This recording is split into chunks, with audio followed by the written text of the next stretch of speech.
हरे कृष्णा। आज हम चौथे अध्याय का तीसरा श्लोक पढ़ेंगे 4.3।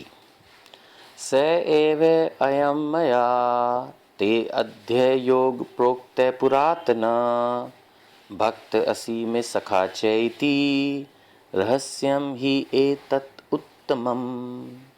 श्री भगवान कह रहे हैं कि आज मेरे द्वारा वही यह प्राचीन योग यानी परमेश्वर के साथ अपने संबंध का विज्ञान तुमसे कहा जा रहा है, क्योंकि तुम मेरे भक्त तथा मित्र हो, अतः तुम इस विज्ञान के दिव्य रहस्य को समझ सकते हो।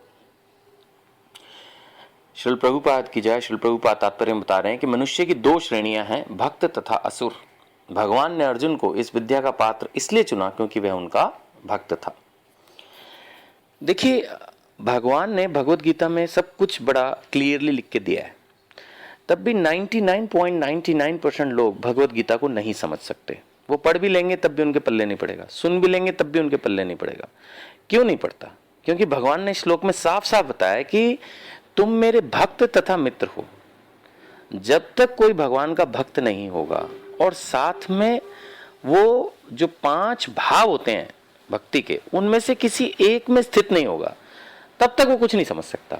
इसीलिए भगवान कह रहे हैं कि तुम मेरे भक्त तथा मित्र हो, अतः तुम इस विज्ञान के दिव्य रहस्य को समझ सकते हो। नहीं तो देखने में सिंपल लगेगा। जैसे अगर आदमी को नॉलेज ना हो तो कोई मैप उसके सामने रख दिया जाए जो सीक्रेट मैप हो, मे बी वो किसी बहुत इंपॉर्टेंट जगह ले जाता है कुछ है, लेकिन अगर हमें उसकी नॉलेज नहीं तो हमारे को वो सिंपल ऐसा लगेगा जैसे कोई रेखाएं खींची हुई हैं, है ना। ऐसे ही भगवत गीता में लिखा हुआ लोग लगता है ठीक है, किसी ने लिख दिया है। कईयों को तो यही लगता है कि ये तो कृष्ण ने बोला ही नहीं, किसी आदमी ने लिख दिया।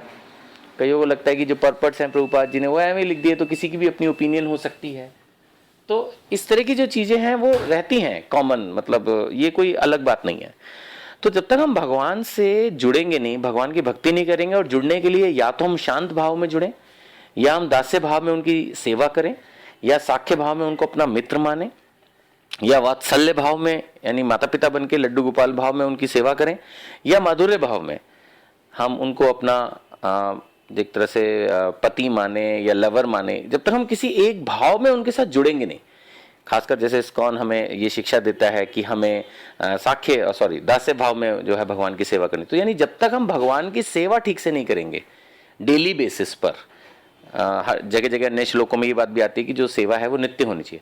यानी कहने का मतलब है हम भगवान की दिल से भक्ति करें, वो तो है ही है, लेकिन भगवान के साथ हमें साख्य भाव में जुड़ के उनकी सेवा भी करते रहना होगा।